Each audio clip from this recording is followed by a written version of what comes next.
Binabatikos ngayon ang promoter ng ating pambatong si Cuadro Alas dahil sa magkasunod at tatlong non-title fight na nakukuha pa lang nito sa nasabing promosyon. Ganun pa man ay kailangan rin nating unawain na kung sadyang iniiwasan talaga at kinatatakutan ang ating pambato ng mga top contenders ngayon sa 122 ay malamang ay kahit nasa top rank pa ngayon itong si Cuadro Alas ay hindi rin ito mabibigyan agad ng isang mabigat na laban. Halimbawa na lamang sa kasado na sana laban ngayong November 16 sa pagitan nitong si Stevenson kontra Frank Martin na kung saan ay formal nang kinansela ng top rank promotion. Ang nasabing bakbakan dahil ito sa biglaang pag-atras ng kampo ni Frank Martin. Sa madaling salita po ay back to scratch o maghanap na lamang muna ng isang tune-up fight itong si Stevenson dahil panglima na itong si Frank Martin sa lightweight division na umatras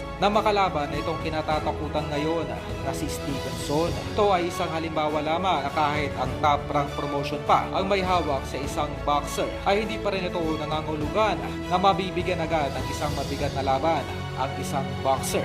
Lalo na kung ito ay sadyang kinatatakutan at iniiwasan sa kanyang dibisyon.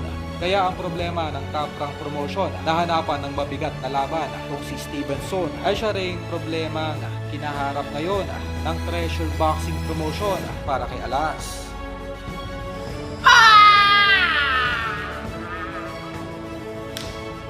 Ay, tambay. Nagpag-awis na po ba? Ha?